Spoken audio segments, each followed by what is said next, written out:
So ito yung existing natin bangkito. So kita nyo naman, tira na. Kaya sabi niya gawa ko daw siya ng bago. So gagawin natin, tatanggalin natin to, yung paa. So ito gagamitin pa natin kasi sayang to mga tropa. So gagawa lang tayo ng panibagong paa. So kailangan lang natin syempre kahoy. Meron tayo dito, kapirasong kahoy. So ito hatiin natin sa dalawa. So ito na yung magiging paa natin. Tapos ito suporta, pampatibay. At syempre kailangan natin lalagari, martilyo, tsaka pako. Tara, simulan natin.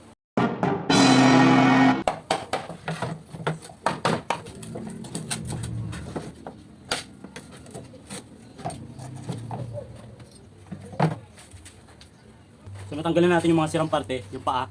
So ngayon gagawa na tayo ng panibagong paa. Hatiin lang natin ito sa dalawa. So ito yung magiging paa niya. Tara, hanapin natin yung pinakagitna para magkasukat na yung dalawa kapag hiniwa natin. Nakuha na natin yung gitna. So hatiin na natin.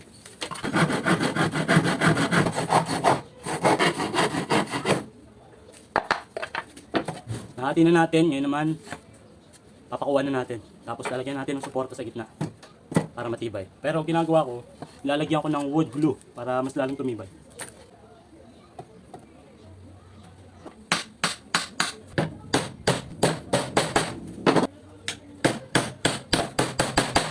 Nilagyan ko muna ng tag-isang pako. So gagawin naman natin, lagyan muna natin ng suporta sa gitna bago natin lagyan ng maraming pako. Bablog ako. Kala ni Missy siya yung kinakausap ko.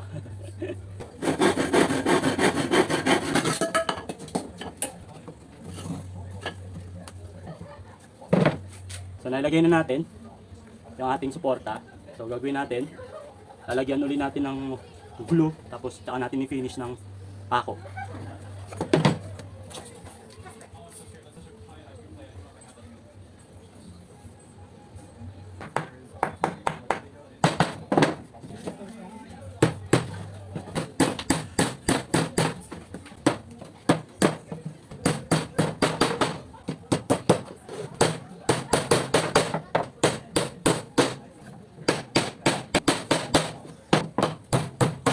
So okay na. Nagawa na natin yung unang task natin. Paggawa ng bangkito.